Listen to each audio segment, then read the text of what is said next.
Hello बेटा लोग। तो बच्चे कैसे हैं आप लोग? दक्षिणा के क्लासरूम में मेरे साथ आपका बहुत बहुत स्वागत है बच्चे।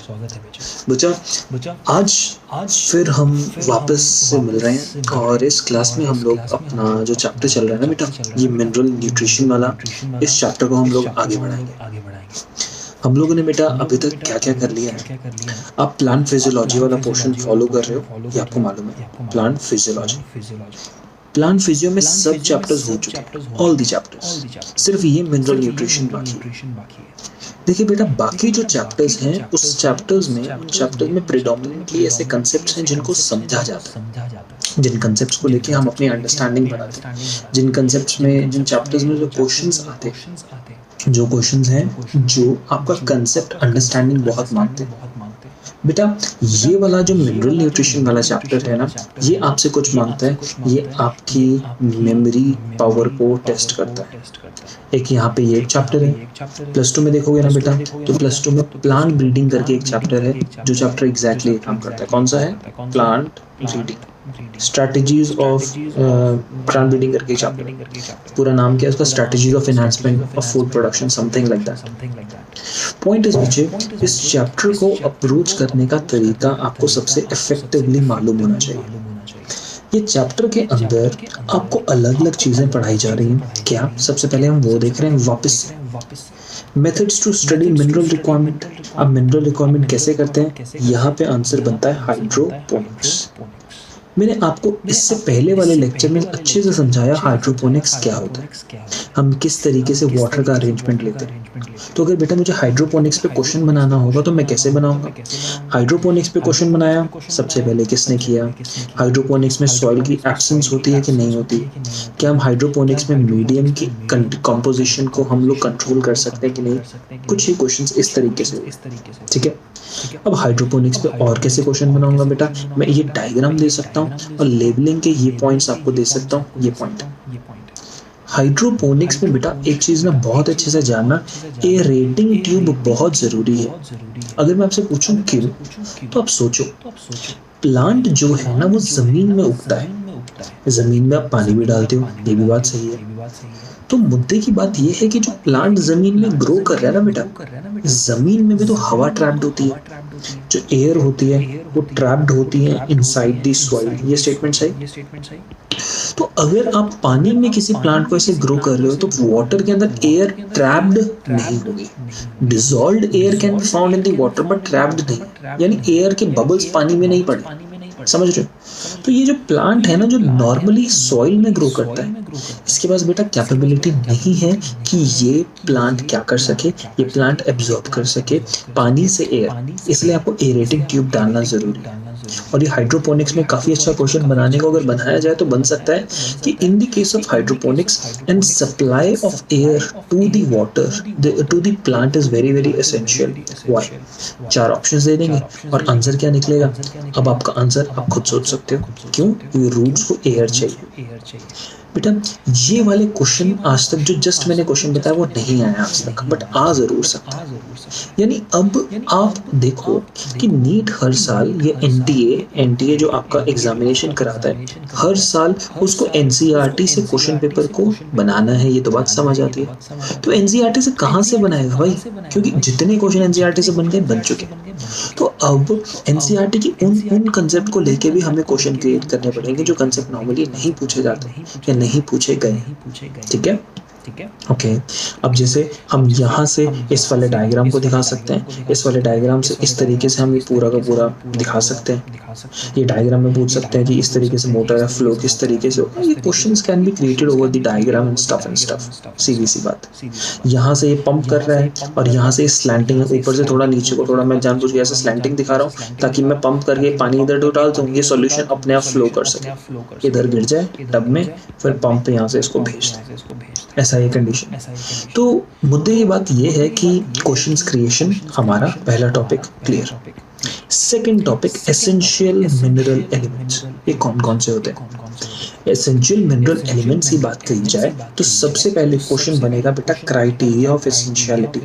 What are the three criteria over which we can define some element is essential or not? This is the question. And when we talk about these three different parameters, first parameter, the element must absolutely necessary for normal growth and reproduction. This is the first parameter. Second parameter, element must be specific, यानी not replaceable होना चाहिए. And तीसरा, directly involved in metabolism of the plant. Must you सब understand, आपको ये बात बहुत अच्छे से समझ लेनी चाहिए बेटा. ये तीन पैरामीटर अगर सेटिस्फाई है तो ही तो आप एसेंशियल किसी चीज को बोल पाओगे. अगर आप किसी चीज को एसेंशियल बोल रहे हो दैट मींस ये तीन पैरामीटर्स एस्टैब्लिश हो रहे हैं, तो ये तीनों रटे हुए होने चाहिए. क्वेश्चंस डायरेक्ट है. ओके, अब क्वेश्चन पूछा जाए मैक्रो माइक्रो इनकी वैल्यूज पे 10 मिलीमोल पर केजी, ये भी पढ़ा चुका हूँ. मैं आपको दिखाते जा रहा हूँ कहाँ से क्वेश्चन. इस 10 मिलीमोल पर केजी से ज्यादा मैक्रो, कम माइक्रो. सिंपल एनसीईआरटी के डेफिनेशन. फिर यहाँ पे कितने एसेंशियल एलिमेंट्स हैं, यहाँ पे 17 बोलता है तो 17 दे दिया. और सच बताऊं तो आपको ये 17 का जो ये नाम यहाँ पे लिखा हुआ है ना, इस तरीके से iron, manganese, copper, molybdenum, zinc, boron, chloride, ये सारे के सारे जो आपके पास हैं इनको बच्चे याद करना पड़ेगा. ठीक है. फिर अब इनमें से पूछ लेगा कि भैया स्ट्रक्चरल वाले कौन कौन से होते हैं. जैसे आपसे यहाँ पे पूछा हुआ है स्ट्रक्चरल वाले कौन कौन से होते हैं, इनमें से कौन कौन से एनर्जी रिलेटेड कंपाउंड. ये वही सब बातें जो मैं आपको बता चुका हूँ ऑलरेडी. आप क्वेश्चन को कैसे बन सकता है अगर ये सोच के अपनी एनसीईआरटी को इस चैप्टर में अप्रोच करेंगे तो बेटा बोर नहीं. इस चैप्टर के साथ सबसे बड़ा प्रॉब्लम है कि क्या इसमें कोई कंसेप्ट है ही नहीं तो मैं समझा नहीं सकता. जो है रटना है तो रटना है भैया. लेकिन अगर इस चैप्टर के अंदर आपको खुद को स्टिमुलेट करना है तो समथिंग नोट मेकिंग. पूरे साल बेटा जब मैं तुम्हें पढ़ाते आया अब तक मैंने आपको तुम्हें नोट मेकिंग समझा दी है. बहुत तरीके से तुम्हें नोट्स बना बना के भेजे हैं. समझ रहे हो मेरी बात. तो वो नोट्स तुम्हें बनाना सिखा दिया गया है. नोट्स कैसे बनाते हैं एक्चुअली, नोट मेकिंग से कुछ नहीं तो मैं तुम्हें इतना कहूंगा I have technically made you literate. I have like मैंने नोट्स कैसे बनाते हैं ये समझा दिया. तो अब इस चैप्टर के नोट्स खुद बनाओगे बेटा. इस चैप्टर के नोट्स मैं भी दे सकता था लेकिन ये चैप्टर फिर कभी याद नहीं होता. इस चैप्टर के नोट्स आप लोग अपने आप से बनाएंगे. ये पॉइंट्स जो मैं आपको आइडिया दे रहा हूँ ना, क्यों बोल रहा हूँ, What is the benefit? Because मैं आपका ध्यान यहाँ लेके जाना चाहता हूँ कि देखो इन पॉइंट्स को आपको अपने नोट में ऐड करना है. ठीक है बच्चा. ठीक है. फिर रोल ऑफ मैक्रो माइक्रो और ये वाला पोर्शन है, इसको बाबा जितनी मर्जी बार पढ़ लो कुछ ना कुछ भूल जाओ.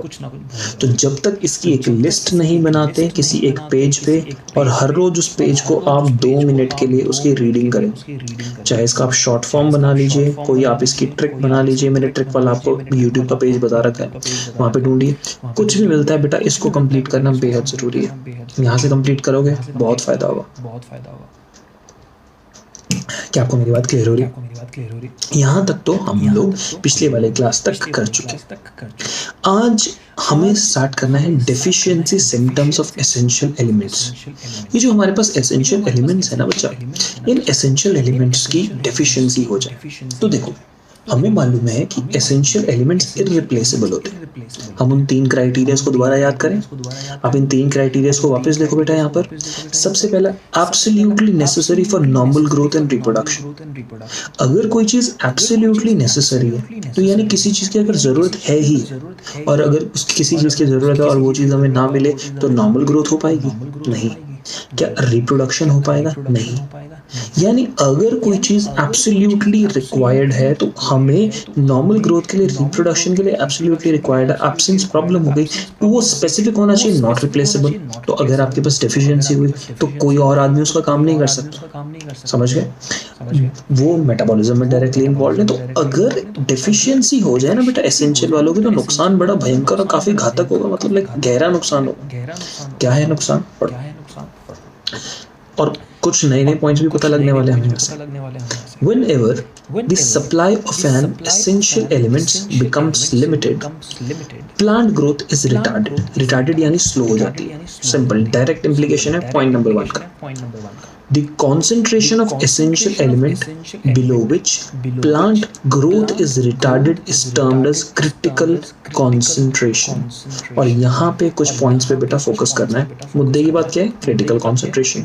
और अगर इस पॉइंट को आप अच्छे से ऑब्जर्व करोगे ना, concentration of the essential element below which, यानी अगर कोई चीज़ बेटा आपके पास इतने लेवल पे है, अगर मैं कहता हूँ कि ये आपके पास क्रिटिकल कंसंट्रेशन, कोई चीज़ हाई कंसंट्रेशन से यहाँ तक इस ब्लैक लाइन तक पहुँच गई तो it is okay, no problem. But इस ब्लैक लाइन से अगर यहाँ पे पहुँच गई तो दैट मीन्स हमारे पास क्या मिल जाएगी अपने को, प्रॉब्लम। हम कहेंगे सीधी बात, यहाँ पर क्या हो गया, यहाँ पर प्रॉब्लम आ गई। क्या आ गई? प्रॉब्लम। मेरी बात समझ आई? यानी आप अगर किसी प्लांट को क्रिटिकल कॉन्सेंट्रेशन पे भी अगर एनालाइज करते हैं तब भी इस कॉन्सेंट्रेशन, इस लाइन पे भी कोई दिक्कत नहीं, इस लाइन के नीचे problem. The element is said to be deficient when present below the critical concentration. ठीक? देखो, since each element has one or more specific structural or functional role in the plant, किसी भी एलिमेंट का plant में या तो वो structure में पार्ट बना हुआ है या कोई बहुत ही इंपॉर्टेंट रोल प्ले कर रहा है, तो उसकी एब्सेंस में, उस पर्टिकुलर एलिमेंट की एब्सेंस में प्लांट कुछ असर दिखाएगा। Plant show certain morphological changes, क्योंकि उसका फंक्शन, समझ लो अगर वो फंक्शन में इन्वॉल्व है तो प्लांट का फंक्शन नहीं होगा। आप समझो ना बेटा, आपके पास कोई एलिमेंट है, या तो अगर वो किसी प्लांट के स्ट्रक्चर में इन्वॉल्व था, तो अगर आपने वहां से, समझ लो एक एलिमेंट है ईंट, एक घर को आप एक प्लांट समझो, टेक एग्जांपल समझो, एक आपके पास हाउस है, वो आपका पास हाउस इक्वल टू प्लांट, और एक हम मिनरल की बात कर रहे हैं, एसेंशियल मिनरल है, एग्जांपल ब्रिक। तो बेटा अगर ब्रिक स्ट्रक्चर का पार्ट है, आप क्या करो, ब्रिक को हटा दो, एक जगह से ब्रिक को हटा दो, दीवार पे छेद दिखने शुरू होंगे, यानी मॉर्फोलॉजिकल असर आपको दिखाई देना शुरू हो जाएगा। बिल्कुल सही, समझ गए। दूसरा, आपके पास प्लान घर का एक एसेंशियल कंपोनेंट है पेंट। अब पेंट आप क्या कर दो, पेंट मत लगाओ, घर की दीवारों पे काई लगनी शुरू हो जाएगी, बिल्कुल, घर की दीवारें खराब होनी शुरू हो जाएंगी, बिल्कुल। तो देखो, आप मॉर्फोलॉजिकल चेंजेस को प्लांट में ऑब्जर्व कर सकते हो, अगर चाहे वो स्ट्रक्चरल रोल हो चाहे फंक्शनल रोल, उससे अपने को कोई फर्क नहीं पड़ता। एसेंशियल एलिमेंट गायब है तो मॉर्फोलॉजी में, प्लांट की बाहरी बनावट में हमें फर्क दिखाई देगा और वहां से पता लग जाएगा ये कितना इंपॉर्टेंट है। These morphological changes are indicative of certain element deficiencies and are called as deficiency symptoms. ठीक? Good. The deficiency symptoms vary from element to element. अलग-अलग element के अलग-अलग deficiency symptoms होते हैं.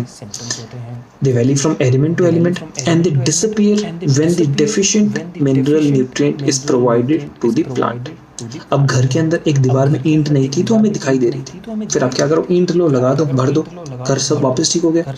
उसी तरीके से एक मिनरल एलिमेंट अगर प्लांट में कम है, तो अगर वो कम है, उसको वापस प्लांट को सप्लाई करके तो देखो सारी की सारी प्रॉब्लम सॉल्व हो जाएगी।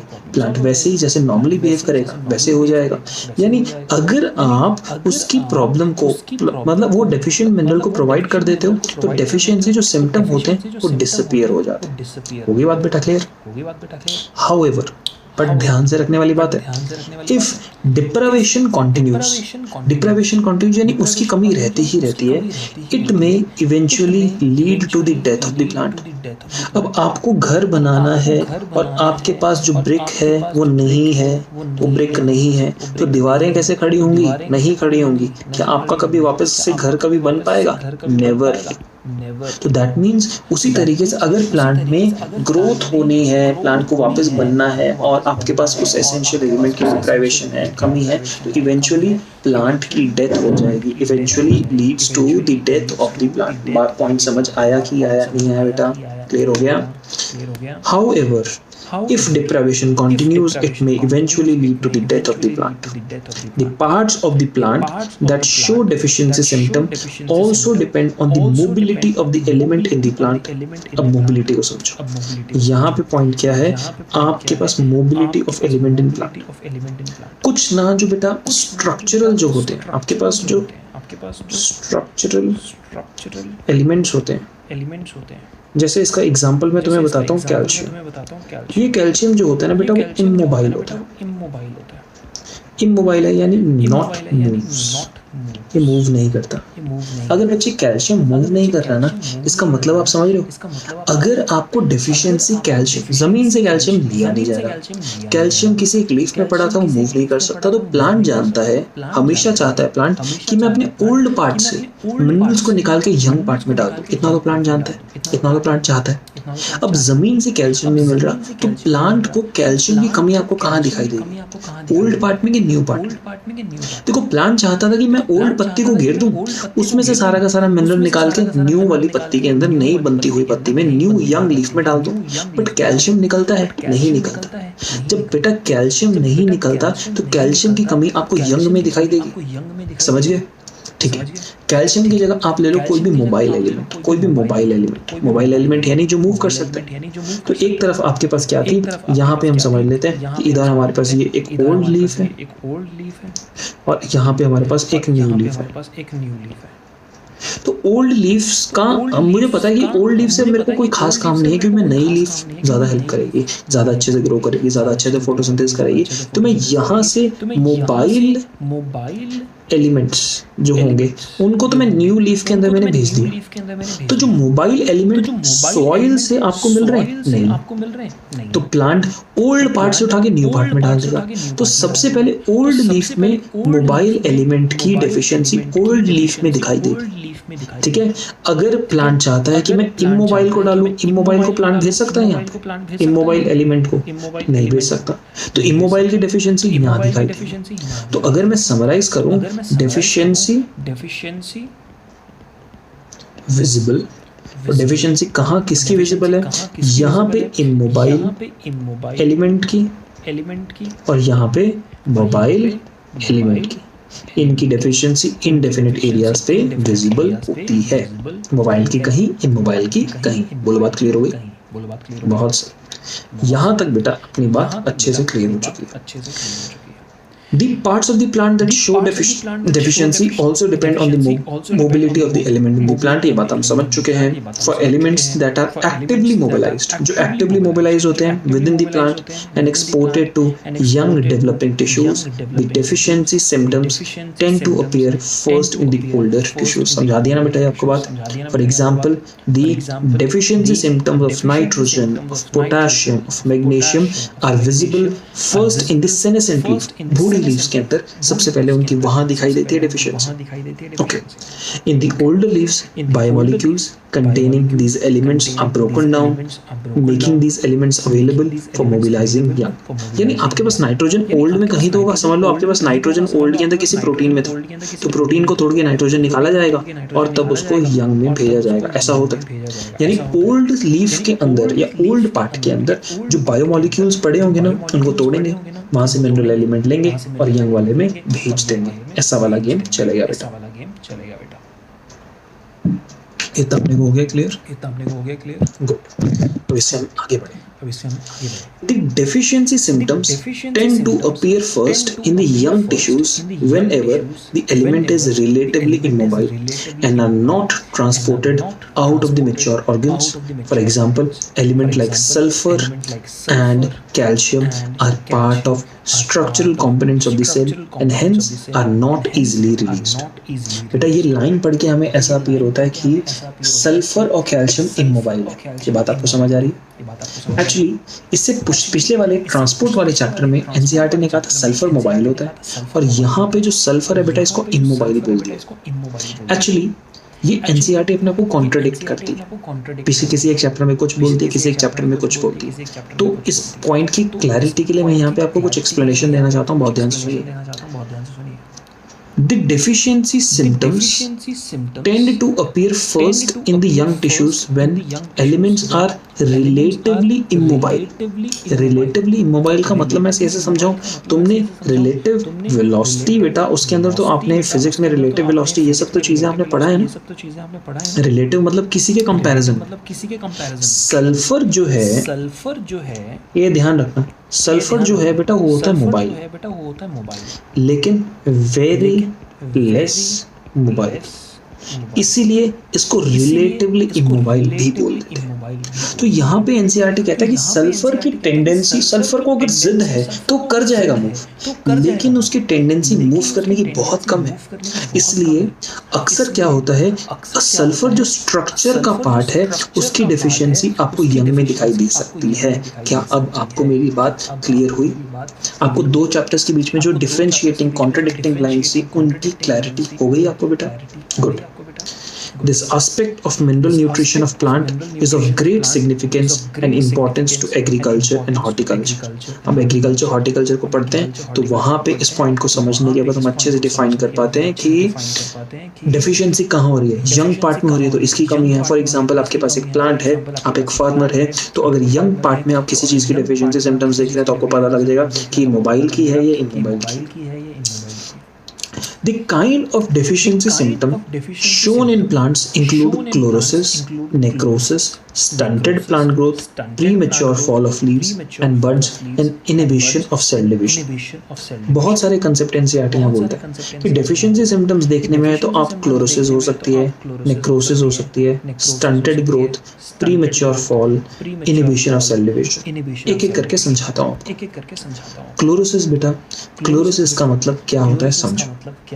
किसी प्लांट में आप लीफ तो देखते हो, जब आप लीफ देखते हो तो आपको मालूम है उस लीफ के अंदर क्लोरोफिल है। ये बात सही?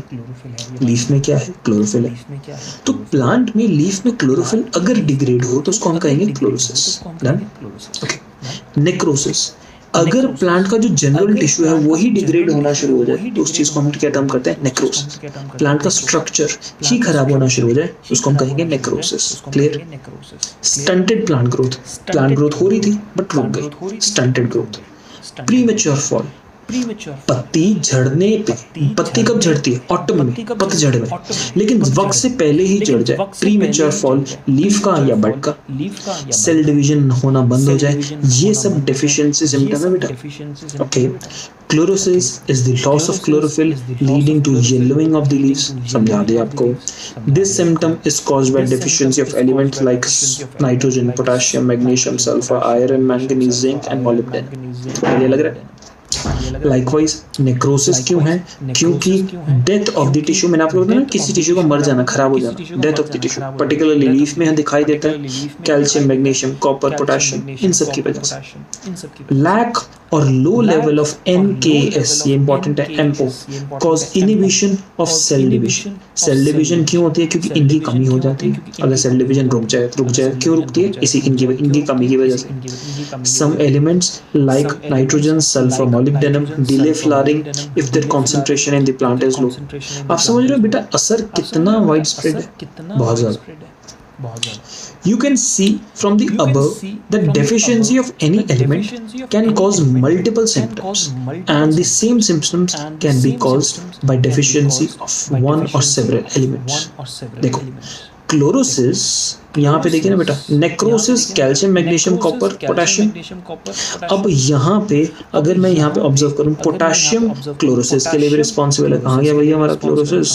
क्लोरोसिस के लिए पोटेशियम भी रिस्पॉन्सिबल है और नेक्रोसिस के लिए भी पोटेशियम रिस्पॉन्सिबल है। यहाँ पे मैग्नीशियम क्लोरोसिस में भी मिलता है, मैग्नीशियम अपने को नेक्रोसिस में मिलता है। यानी एक प्रॉब्लम मल्टीपल चीजों की कमी की वजह से हो सकती है या फिर एक ही चीज मल्टीपल प्रॉब्लम्स में भी मिल सकती है। ये बात इस समय डायग्राम में इस वाले पैराग्राफ में बताने की कोशिश करी गई। अब नेक्स्ट टॉपिक है टॉक्सिसिटी ऑफ माइक्रोन्यूट्रिएंट्स। माइक्रोन्यूट्रिएंट्स की टॉक्सिसिटी, इसकी बात करते हैं।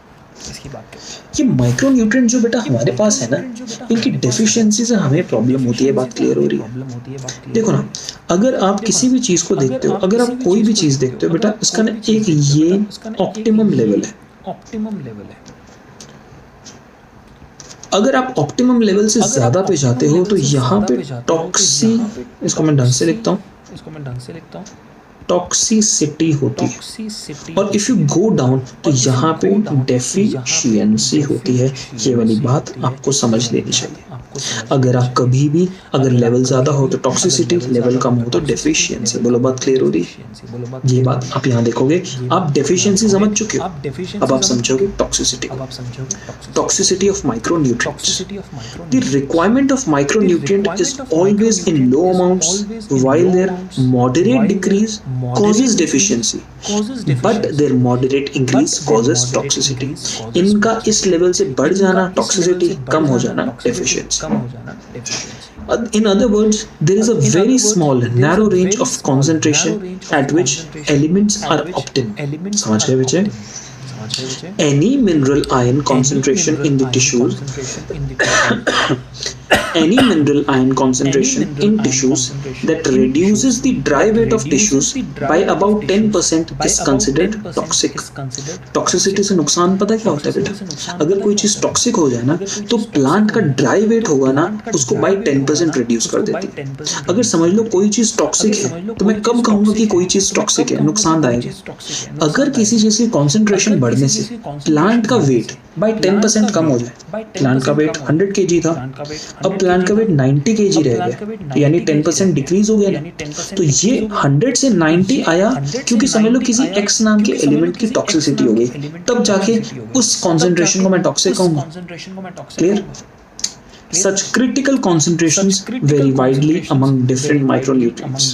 देखो ध्यान से, डेफिशिएंसी सिम्टम्स बेटा हमारा पता लगाना थोड़ा आसान होता है, टॉक्सिसिटी सिम्टम्स डिफिकल्ट होते हैं। Toxicity levels for any element also very for different level plants. यानी एक प्लांट में 1 ग्राम, समझ लो 1 ग्राम आयरन से टॉक्सिसिटी होती है तो किसी प्लांट में 10 ग्राम आयरन से टॉक्सिसिटी होगी। यानी अलग अलग प्लांट में टॉक्सिसिटी लेवल्स मेजर करने भी जरा अलग अलग होते हैं, तो मुश्किल होते हैं। Many times excess of an element may inhibit uptake of another element.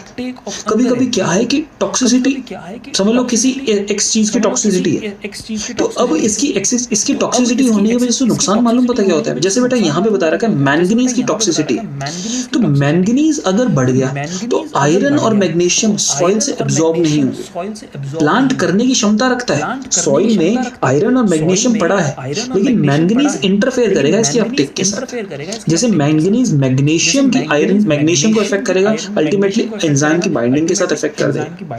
Calcium की ट्रांसलोकेशन को मैंगनीज की टॉक्सिसिटी, यानी इसने कहा excess toxicity of an element inhibit the uptake of another element.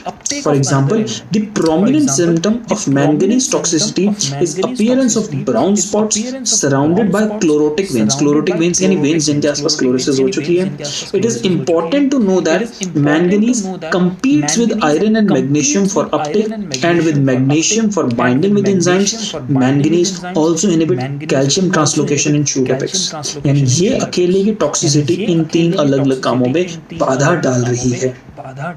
तो इसलिए बेटा अगर आपके पास मैंगनीज की टॉक्सिसिटी हुई तो इसकी वजह से आयरन मैग्नीशियम की डेफिशिएंसी हो जाएगी, तो प्लांट में इसकी डेफिशिएंसी सिम्टम दिखने शुरू हो जाएंगे। क्योंकि कैल्शियम शूट अपेक्स पे नहीं जा पा रहा तो शूट अपेक्स पे कैल्शियम की एब्सेंस के सिम्टम दिखने शुरू हो जाएंगे। मैग्नीशियम के साथ ये कॉम्पीट करता है एंजाइम बाइंडिंग के साथ, तो मैग्नीशियम जब सही तरीके से एंजाइम के साथ नहीं बाइंड कर पाएगा तो प्रॉब्लम वहां पे शुरू हो जाएगी। तो गेम होता हुआ समझ पा रहे, ये अकेला मैंगनीज ने मतलब कहर मचा रखा है, हर तरफ धुआं धुआं मचा रखा है, मतलब परेशान किया हुआ, ये प्रॉब्लम है। इसलिए टॉक्सिसिटी सिम्टम्स को जरा मेजर करना, एनालाइज करना बेटा हमारे लिए हो जाता है मुश्किल। ये बात आपको क्लियर हो गई? Good. Thus, what appears as a symptom of manganese toxicity may actually be the deficiency symptoms of iron, magnesium and calcium. क्या अब आपको ये वाली बात क्लियर हो चुकी है? नाइस। आगे बढ़ते हैं। Mechanism of absorption. अब ये मैकेनिज्म ऑफ एब्जॉर्प्शन बच्चे बड़ा ही इंपॉर्टेंट प्रोसीजर है, काफी इंपॉर्टेंट प्रोसेस है। तो मैं आपको मैकेनिज्म ऑफ एब्जॉर्प्शन यहाँ दिखा रहा हूँ, आप जरा इसको ऑब्जर्व करेंगे, इसको याद करेंगे। यहाँ पे देखिए, प्लांट में ना बच्चे एब्जॉर्प्शन हो रही है न्यूट्रिएंट्स। हमने इससे पहले वाले ट्रांसपोर्ट वाले चैप्टर में न्यूट्रिएंट्स की एब्जॉर्प्शन को पढ़ा था। हमने कहा था न्यूट्रिएंट एक्टिवली एब्जॉर्ब हो रहे हैं, और अगर एनसीईआरटी में अगर आपने फोकस किया होगा तो वहां पे ये भी लिखा था और मैंने पढ़ाया भी था, मेजॉरिटरली न्यूट्रिएंट्स एक्टिवली एब्जॉर्ब होते हैं but some can also be done in a passive way. इतना आप समझ सकते हो। यहाँ पे उन न्यूट्रिएंट की एब्जॉर्प्शन पे थोड़ा और बताया गया और डिटेल पे समझाया गया। क्या समझाया गया? देखो, एब्जॉर्प्शन जो है वो एक्टिवली और पैसिवली दोनों तरीके से हो सकती है। पॉइंट इज बेटा, मैं इसके नोट्स नहीं दूंगा, अब आप ये वीडियो के साथ साथ नोट्स बनाएंगे। सुन लो, चाहे रिपीट करके वीडियो फिर नोट्स बना लेना, पहले सुन लो ध्यान से। अब एब्जॉर्प्शन दो फेजेस में हो सकती है, एक आउटर स्पेस में और उसके बाद इनर स्पेस में। आउटर फेज बोलो चाहे आउटर स्पेस बोलो, कैसे? आप अगर बेटा किसी एक सेल को लेते हैं, आप इस सेल को देखें, ये बाहर सेल वॉल है और अंदर इस तरीके से ये मैंने ऐसे प्लाज्मा मेम्ब्रेन बना दी। क्या बना दिया? Plasma membrane. समझ लो ये रूट हेयर सेल है। मान लो अगर कोई चीज बेटा एब्जॉर्ब होगी तो पहले वो सेल वॉल को क्रॉस करके सेल वॉल के अंदर आएगी, राइट? और फिर यहाँ से फिर वो सेल मेम्ब्रेन को क्रॉस करके अंदर आएगी। ये वाला पॉइंट समझ पा रहे हो? समझ लो? तो यही आपको एक्सप्लेन किया। अब सॉइल के अंदर आपके पास आयंस पड़े, आयंस की पैसिव मूवमेंट होती है इन द एपोप्लास्ट। एपोप्लास्ट का मतलब वो एरियाज जो इंटरसेल्यूलर स्पेसेस के हैं, वो एरियाज जो सेल वॉल के बीच के हैं, एपोप्लास्ट में मूवमेंट होती है आयंस की पैसिवली। ठीक है बच्चे? फिर आयंस कॉर्टेक्स के सेल्स तक पहुंचते हैं और फिर एंडोडर्मिस के पास कैस्पेरियन स्ट्रिप आती है और कैस्पेरियन स्ट्रिप आने की वजह से हमें पता है कि अब सेल वॉल के आगे थ्रू नहीं चल सकते, आगे एपोप्लास्ट पाथवे नहीं चल सकता, इसलिए उसको कहाँ जाना है? अब सिम्प्लास्ट में जाना है। क्या अब आप मेरी बात समझ पा रहे हो? उसको अब ये मैं समझा चुका हूँ पिछले वाले चैप्टर में। एपोप्लास्ट सिम्प्लास्ट पाथवे आपको बढ़िया से समझाया था, वही सेम चीज यहाँ हो रही है। पहले एपोप्लास्ट चलते रहेंगे प्रीडोमिनेंटली, एपोप्लास्ट चलता रहेगा जब तक एंडोडर्मिस नहीं आता, और जब कैस्पेरियन स्ट्रिप आए तो उसको पता है कि मैं एपोप्लास्ट नहीं चल सकता, तो मुझे अब किस में जाना पड़ेगा? सिम्प्लास्ट में जाना पड़ेगा। तो अब वो सिम्प्लास्ट में जाता है फ्रॉम एपोप्लास्ट। तो एपोप्लास्ट मूवमेंट अभी तक हो रही थी, अब वो सिम्प्लास्ट में आयंस अंदर जाना चाहते हैं। तो यहाँ पे आपके पास मेम्ब्रेन पे कुछ ट्रांस मेम्ब्रेन प्रोटीन होते हैं। ये क्या होते हैं? ये these are trans membrane proteins slash ion channels. Ion channels के थ्रू बाहर वाली चीज अंदर आती है, राइट? साइटोप्लाज्म में जाती है और वैक्यूल में जाती है।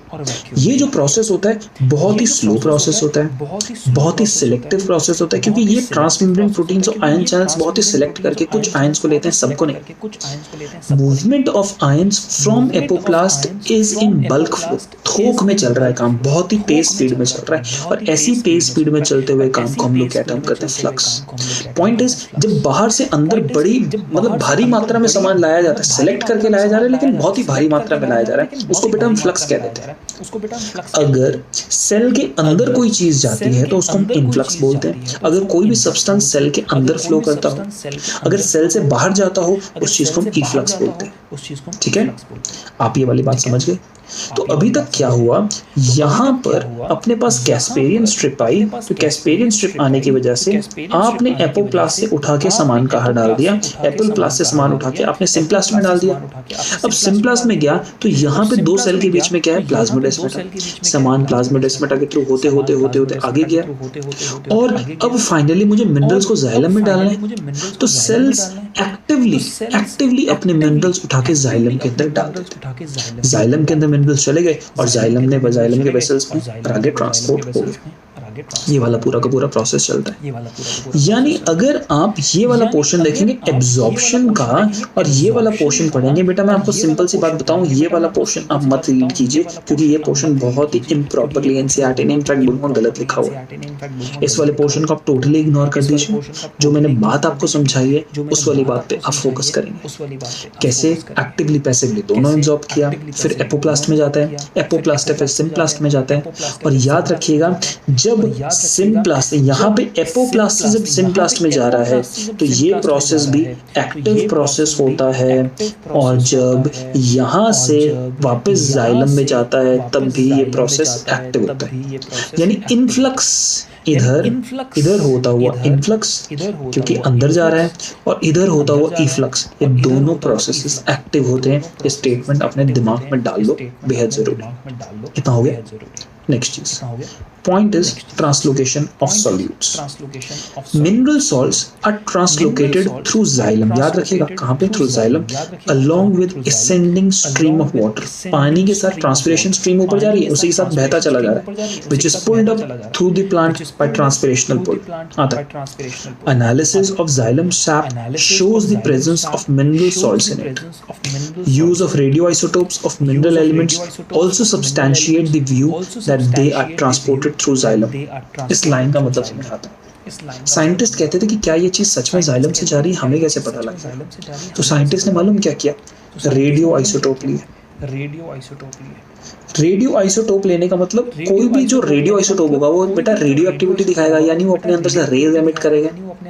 जब आप कोई मिनरल प्लांट को एब्जॉर्ब करने को देते हो तो प्लांट को फर्क नहीं पड़ता चाहे वो रेडियो एक्टिव है, नॉर्मल है. मैंगनीज समझ लो रेडियो एक्टिव है या नॉर्मल मैंगनीज है, प्लांट को कोई फर्क नहीं पड़ता.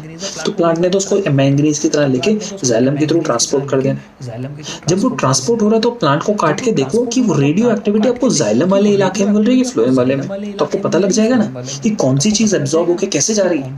बस यही वाली लाइन बोली गई है कि कहते हैं analysis of xylem SAP shows the presence of mineral salt in it. Use of radio isotopes of mineral elements also substantiate this view.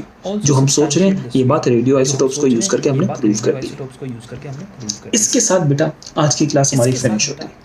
छोटा सा क्रिस्प वाला क्लास. यहाँ से soil as a reservoir of essential element, nitrogen का पूरा metabolism, nitrogen cycle, ये सब चीजें बेटा बात करेंगे इन द नेक्स्ट क्लास. तो अभी के लिए इतना ही. मैंने जो आपको ट्रिक और टेक्निक बताई है इस लेक्चर को फिनिश करने के लिए, अप्रोच करने के लिए, मुझे उम्मीद है आपको पूरे अच्छे से समझ आइए. उसको सही तरीके से कीजिएगा, आगे बढ़िएगा, फॉर द टाइम. ओके बेटा, टेक केयर.